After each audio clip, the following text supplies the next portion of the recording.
Senhores telespectadores, o programa Justiça Sem Fronteiras, nesta edição, está um pouquinho diferente. Nós estamos aqui no Rio de Janeiro, na Praia do Flamengo, no bairro do Flamengo, conversando com o professor Silvio Viana Freire. O professor Silvio Viana Freire é uma personalidade aqui do nosso estado do Rio de Janeiro e é um homem que já completou 104 anos de idade. E é uma figura admirável, né? Nós temos que respeitar uma figura assim e trazê-lo perante as câmaras como exemplo, né, de uma vida profícua voltada para a educação. Ele ainda é o presidente do Liceu de Artes e Ofícios do Rio de Janeiro, que é uma instituição de mais de 150 anos e tem prestado relevantes serviços à nossa população e à educação do nosso estado e do nosso país. Nós vamos conversar com ele daqui a pouquinho sobre diversos aspectos, é claro, atinentes à sua longa vivência, não é? Ligada principalmente à área da educação no Brasil. Daqui a pouquinho.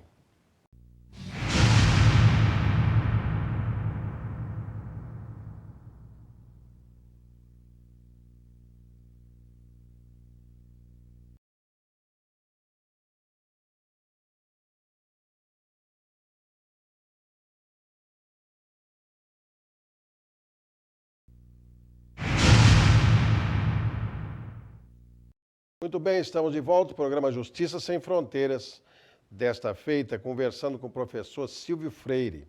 Professor Silvio, como eu já disse no bloco introdutório, é um homem de bastante idade, não é? Um homem de 104 anos, que não é uma longevidade que não se encontra assim com tanta facilidade, embora o mundo atual também já tenha proporcionado pessoas, não é?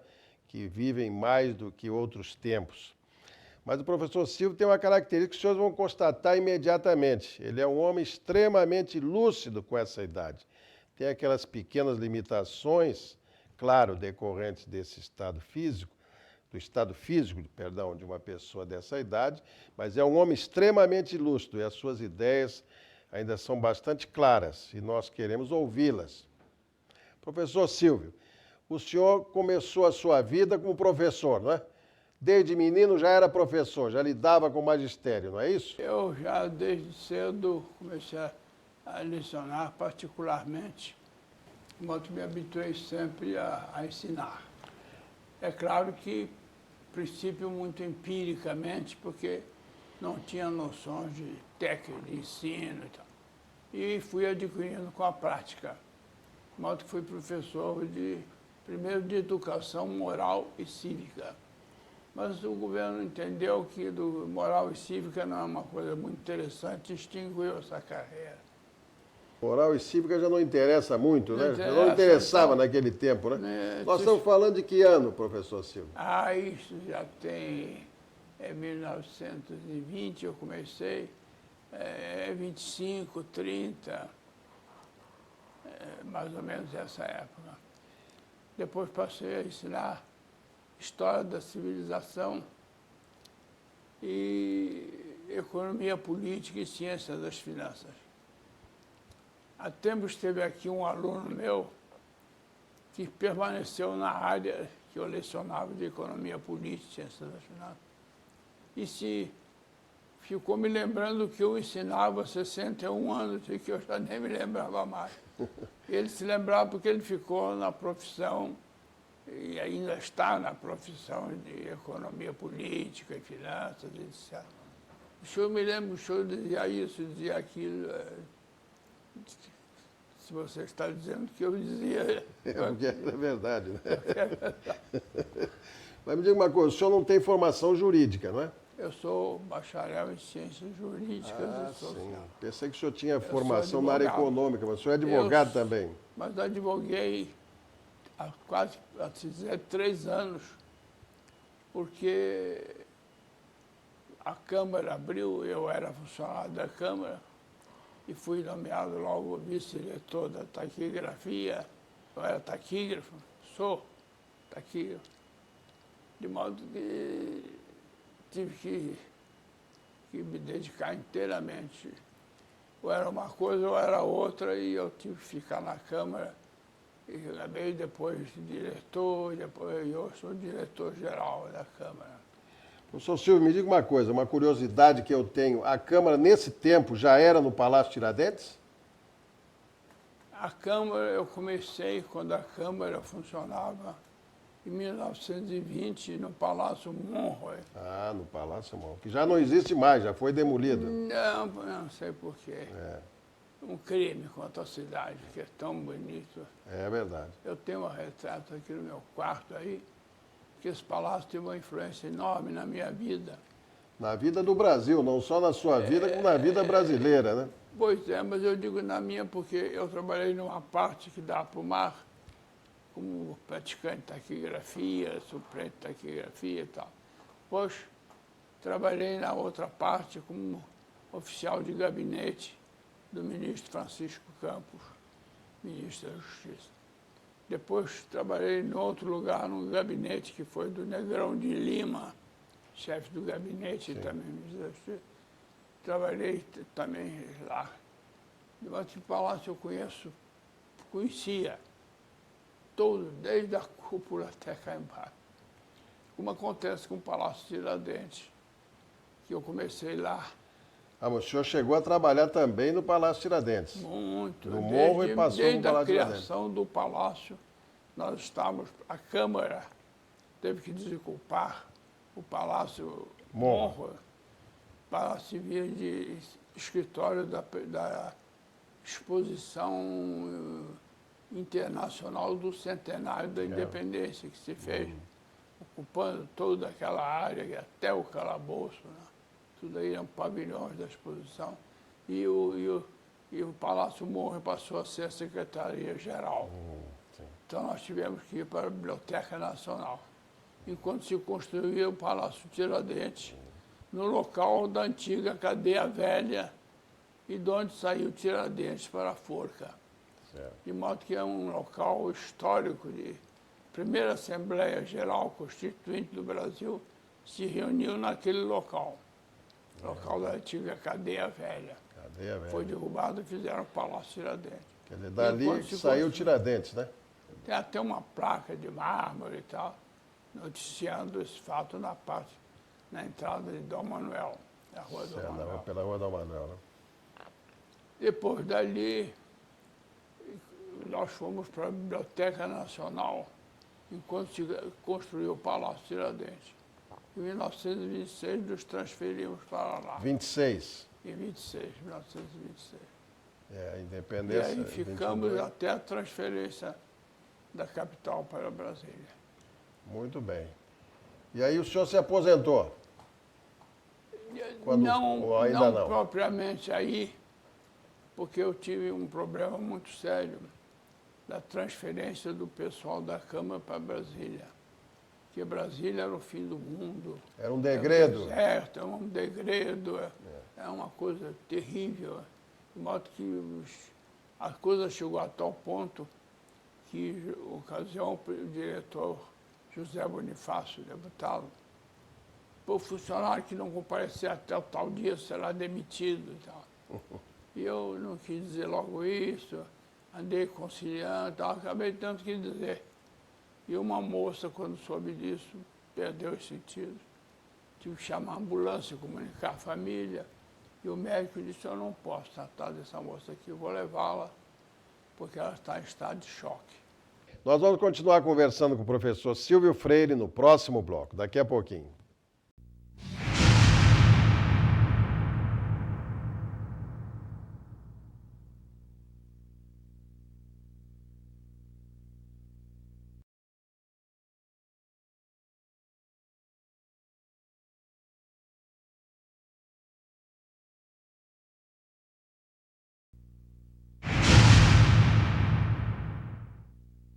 Muito bem, estamos de volta. O programa Justiça Sem Fronteiras, nesta oportunidade, conversando com o professor Silvio Freire. Meu caro professor, o senhor é um repositório, não é, de fatos históricos, o senhor sabe tudo sobre a história do Brasil, não é? Então, conte aqui para nós rapidamente, essa passagem do Rio de Janeiro que o senhor está referindo, e que é muito interessante, do Rio de Janeiro para Brasília, né? O senhor já falou sobre as implicações que isso acarretou, mas o que é que o senhor sentiu nessa mudança? Evidentemente, era um certo vazio, Ah, sim. porque todas as autoridades públicas se deslocaram para lá. Quer dizer, o Rio de Janeiro se esvaziou, né? Sobre um Esvaziou, determinado porque aqui aspecto. era Né? a sede, a cabeça, enfim, pensante do exatamente. país, e ela se transferiu para o Planalto. E as comunicações, a princípio, eram muito difíceis. É verdade. Eu me lembro até que eu fui procurado por um desembargador do Tribunal Regional daqui, eleitoral. Queria se comunicar com o Brasil e não conseguia. Então, soube que eu tinha uma linha especial. Foi ao meu gabinete, eu posso usar o Carlos. Ele usou a minha linha para se comunicar com Brasília. Mas o senhor chegou a atuar em Brasília, não? Não. Não, nunca esteve lá.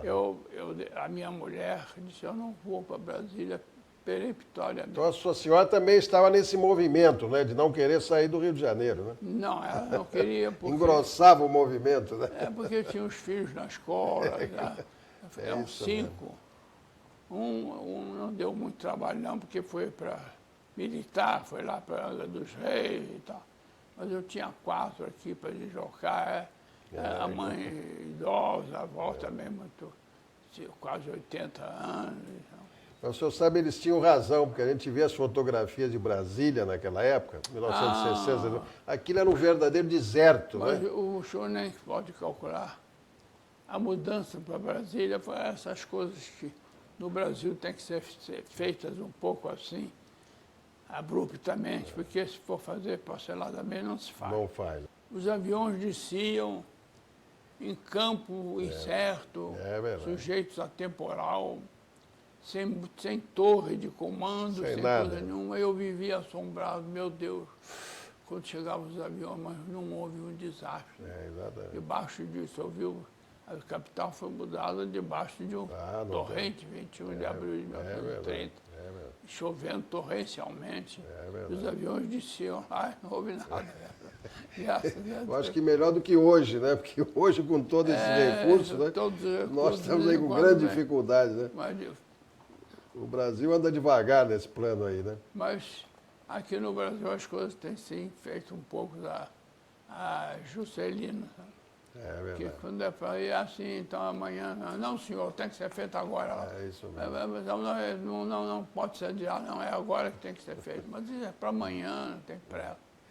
O grande arquiteto de Brasília, né, o grande planejador de Brasília também, juntamente com o Lúcio Costa, está fazendo 100 anos, está entrando na sua área. Que foi o planejador daquele avião, parece um avião. Ele e o Niemeyer, né? Niemeyer está fazendo 100 anos. E o Lúcio Costa, os dois. É isso mesmo. É que cooperaram para fazer. E Brasília é interessante, o traçado. Agora, é uma cidade esquisita, como o pessoal diz, é uma cidade sem esquina. E a esquina no Brasil tem uma significação enorme. Você resolve grandes problemas nacionais. Se resolveram aí na conversazinha da esquina. É isso Lá mesmo. não tem esquina. É isso mesmo. Professor, vamos deixar de lado a vida política por enquanto, vamos tratar de educação, não é? O senhor disse uma coisa aí, lapidar, quer dizer, já em 1920 eles acharam que a moral e cívica não valia nada, né? Isso parece que é um retrato do nosso tempo, uma previsão, né, das coisas que vão acontecer depois. Mas me diga uma coisa, como é a sua ligação com esse Liceu de Artes e Ofícios do Rio de Janeiro? Qual é a sua ligação com essa instituição? Quando eu me tornei, fiz o curso primário, eu tinha que ir para o ginasial.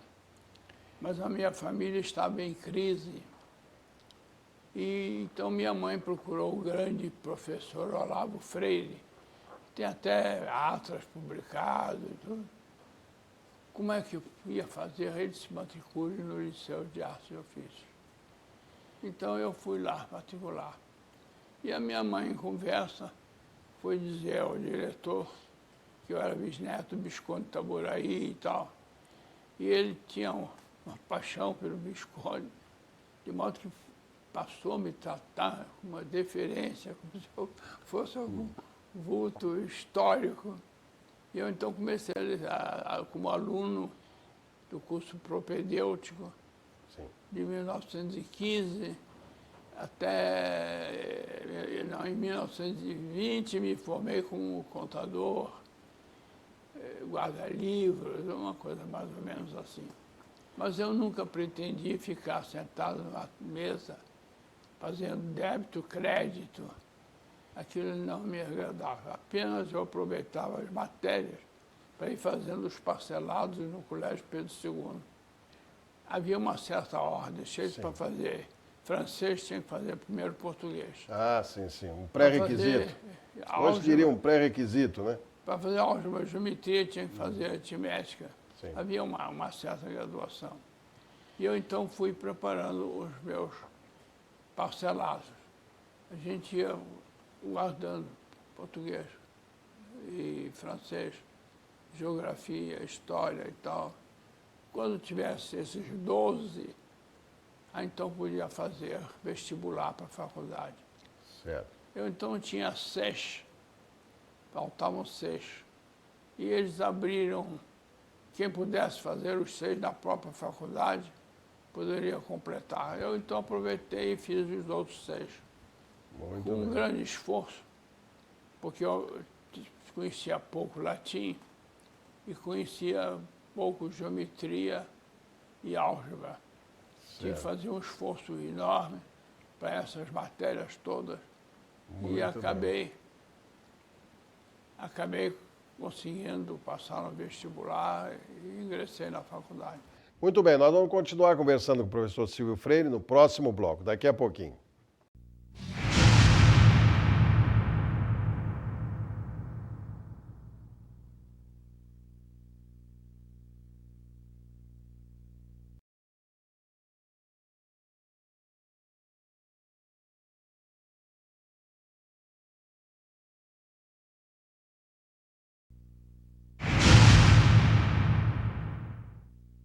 Muito bem, estamos de volta, o programa Justiça Sem Fronteiras, conversando nesta oportunidade com o professor Silviana Freire. Meu caro professor, o senhor já disse, a sua ligação com o Liceu de Artes e Ofícios é muito grande, não é? Vem de eras remotas, né? Mas o Liceu hoje, que é uma grande instituição, não é uma instituição notável, uma notável instituição, luta com muita dificuldade, não é, professor? E o senhor ainda está à frente do Liceu? Eu ainda sou presidente da sociedade que mantém o Liceu de Artes e Ofícios. Sim, Agora, o Liceu tem um diretor executivo sim, e a faculdade Bittencourt da Silva, sim. que ele mantém também, tem a sua diretora executiva, que é a minha filha, Sim, Maísa. sim. Mas que eu continuo, pelo menos segundas, quartas e sextas, eu vou ao Liceu, vejo o que há. Mas quem é a verdadeira diretora hoje Sim. é minha filha. Sim, mas o senhor não se Miriam. afastou nunca do Liceu, né? Não, pode ter uma paixão por aquilo, porque aquele prédio fui eu que construí. Ah, sim. O Liceu não nasceu ali, não é naquele prédio, O né? Liceu nasceu no Largo, na Rua da Guarda Velha, depois perdeu, o Largo da Carioca absorveu, hoje é a Rua 13 de Maio, Ah, pedacinho só. E o Largo da Carioca e tal, se ampliou. E o Liceu depois sofreu um golpe no Estado Novo. Congresso fechado, Câmara e Senado dissolvidos. O Judiciário proibido de apreciar os atos praticados pelo governo. Isso em 37. E na Constituição de 37, 10 de novembro. Perdemos o nosso prédio na Avenida Rio Branco e a Caixa Econômica comprou e fez. E o Liceu, o presidente me declarou que eu ia ser o coveiro do Liceu.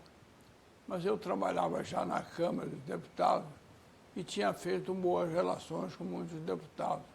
Guilherme Brasileiro, Prado Kelly, Bilac Pinto, esses deputados todos, eu digo, eu espero que eles me ajudem. Realmente me ajudaram bastante. E conseguimos com um benemérito, que era o prefeito Ângelo Mendes de Moraes, Um dia eu o convidei para ir ao liceu. Ele correu, eu expus o problema. Ele disse, mas isso é uma iniquidade. Eu vou restaurar o quanto possível a situação do liceu. E realmente nos doou aquele terreno onde hoje está o liceu. Mas foi um problema pior de desalojar, cheio de pequenas avenidas, em deterioração, uma coisa horrível que estava aquilo ali.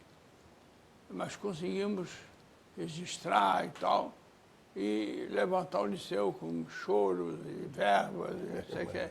E fizemos 3 blocos com 8 andares cada um.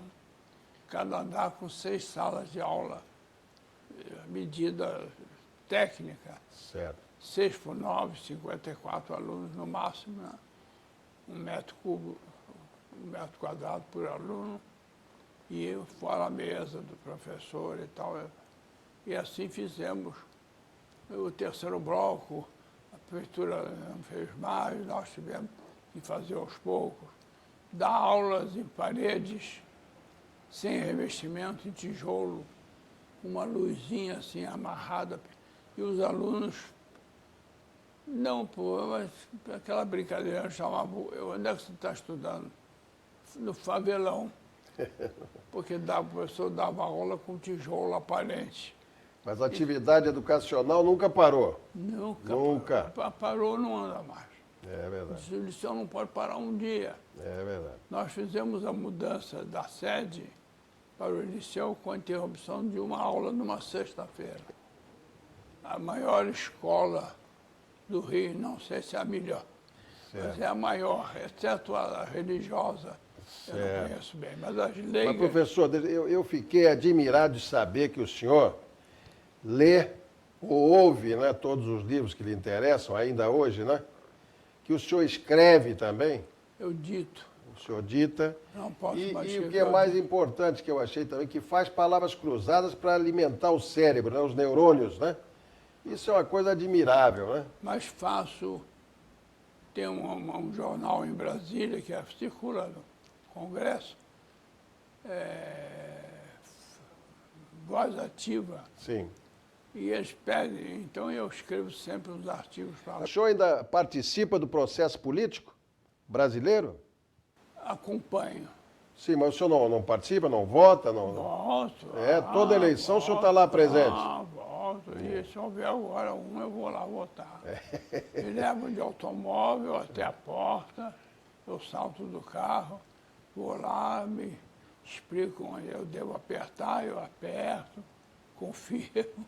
Né? Tá certo. O senhor já utiliza a máquina nova, a máquina de votação, né? Máquina de votação, que agora que se usa, né? Muito bem. Para que enquanto eu puder andar e tiver um senso mais ou menos das coisas, eu vou votar. Professor Silvio, deixa eu lhe perguntar uma coisa. O senhor acha que é justo um professor, um homem de muito valor, ser aposentado compulsoriamente aos 70 anos? O senhor acha que é justo isso? Mas nem é um professor. Eu sou contra. Isto é um absurdo. Numa reforma que se fez agora, esse limite devia ser elevado para 75.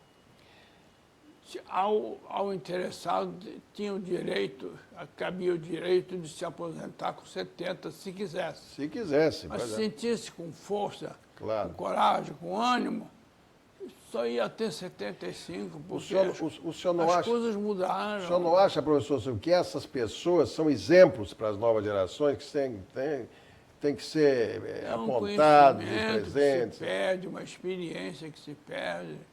O homem até 75 hoje não é mais o homem de antigamente. É verdade. Muito bem, eu fico encantado de estar aqui com o senhor conversando, né, sobre essas coisas. O senhor sabe todas as coisas da história do Brasil dos últimos 60 anos ou mais, talvez, né?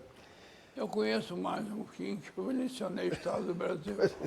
Depois que acabaram com a moral e cívica, depois que o governo afastou, velho Cabral. Depois que o governo afastou a moral e cívica, não é, professor? Mas, professor Silvio, eu sei que o Liceu se defronta com muitas dificuldades financeiras, não é? Porque os senhores tinham uma verba, não é, do governo, uma verba oficial, em razão daquele deslocamento lá da Rua 13 de Maio, lá para onde está hoje a sede do Liceu, e que o governo acaba não cumprindo as suas obrigações. Isso cria grandes dificuldades para o senhor, não é verdade, professor? Porque o problema é que o sujeito ganha, mas não leva. Ganha, mas não é. O senhor ganhou na Nós justiça, é ganhamos isso? na justiça depois de 8 anos de luta, Certo. mas o Estado não paga. Eu soube até que o senhor fez uma exposição oral no dia do julgamento, é verdade? Fiz. Eu fiz a sustentação da apelação na segunda Câmara Civil Certo. do Tribunal de Justiça. Muito bem. E me entusiasmei, falei alto. E acabou ganhando por unanimidade, não é isso? Lembro, Mas é o ganha, mas não leva, né? a questão é essa, ganhamos, mas há 8 anos nós não conseguimos receber. E temos um ofício da Procuradoria do Estado Sim. pedindo à pagadoria que execute o ressarcimento da dívida, mas eles, se o governador não disser pague-se, Não adianta. eles não pagam. Estamos chegando ao final do nosso programa e eu quero, como é óbvio, agradecer muito especialmente, não é, a presença do professor Silvio entre nós, aqui na sua casa, não é, no bairro do Flamengo, aqui no Rio de Janeiro. E eu tenho certeza que os senhores ficaram deslumbrados com a clareza do encadeamento de ideias que ele é capaz de transmitir, né? Uma coisa fantástica. Eu quero agradecer, professor, a sua acolhida generosa, não é? Muito obrigado. Eu tive O muita senhor só honra. veio valorizar o meu programa. E tive muita honra de conversar Muito com um homem obrigado. como o senhor, Muito que é um obrigado. desembargador, que também conhece bem os problemas da justiça, Muito essas obrigado. dificuldades de execução daquilo que o tribunal deliberou, né? Muito obrigado. Que não tem forças para obrigar o governo a cumprir. A né? cumprir. Muito bem. Nunca é tarde para se exercer plenamente a cidadania. Até uma próxima vez.